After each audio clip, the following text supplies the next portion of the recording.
وعليكم السلام ورحمة الله ازي وبركاته. حضرتك؟ الله يسترك يا حبيبتي. بص فضيلة الشيخ، انا واقعة في مشكلة جامدة جدا. قولي. مشكلة اللي انا بيتي هيتخرب بسببها. بالراحة بس بالراحة. طيب ماشي مع حضرتك. انا كنت متزوجة كنتي وانفصلت. استني بس، بالراحة بالراحة. كنتي يعني خلاص ننسى الجواز، اتطلقتي؟ اه، عملت خلع. طيب. ماشي.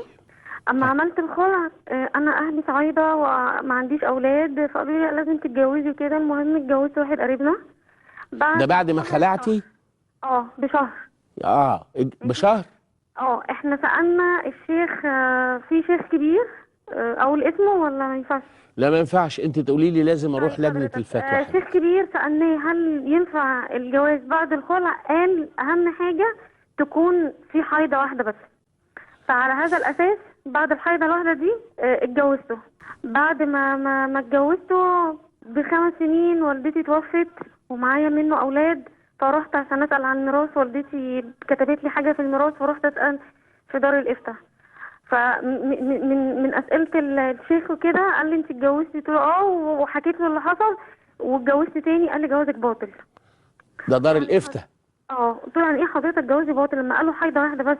قال لي لا، مفيش اسمها حاجه حيضه واحده بس، المفروض 3 حيضات. جوازك باطل.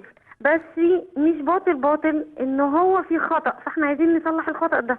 طب هو حضرتك كده يعني باطل؟ يعني انا مش متجوزه يعني زنا؟ قال لي لا، مفيش زنا. هيقع على الشيخ اللي قال لكم كده. قلت له ده مش واحد، ده 3 كبار، علماء كبار اتصلنا بيهم. راح قال لي هو اللي هيقع عليهم قال لي هو اللي هيقع عليهم الوزر، لكن انتي وهو ما عليكمش وزر. على العموم اقعدي في بيتك 3 حيضات، وهو ما ينفعش بعد 3 حيضات يجيلك ويكتبي قدام شهود بينك وما بينه، يعني ما فيش كتب عقد ولا حاجة، بالبق كده. طيب وبعدين حضرتك انا هيطلع ولا مش هيطلع؟ قال لي انا بقول لك احنا هننزل دلوقتي عند النائب بتاع الافتاء. نزلنا عند الشيخ النائب، راح قال لي هو بالنسبه لك اجنبي، يعني مش هينفع. طب حضرتك انا جايبه منه اولاد. قال لي الاولاد خلاص ينتسبوا له، احنا هنصحح الغلط اللي حصل في الجواز. فاتصلت دلوقتي برضو بالتلفزيون شيخ زي حضرتك كده، قال لي امشي على دار الافتاء. الدكتوره سعاد دخلت في المداخله قالت لا، الخلع هو اسمه فسخ عقد مش طلاق. فسخ العقد ده يعني حيضه واحده بس، لكن لو طلاق يبقى 3 حيضات. قول لي حضرتك اعمل ايه؟ جوازي باطل ولا مش باطل؟ انا عندي منه اولاد وهو راجل حتى لو ما بيتقي الله عندكيش منه جميل. أولاد، أنا بشكرك وبقول لك وبقول لكل الدنيا إجابة في 3 ثواني هتريح الدنيا كلها ومن غير رغي كتير. اللي يروح لدار الإفتاء ما يجيبش بلبلة لنفسه ويبوظ دينه ويسأل واحد لوحده أيا كان هذا الواحد، أو الآحاد.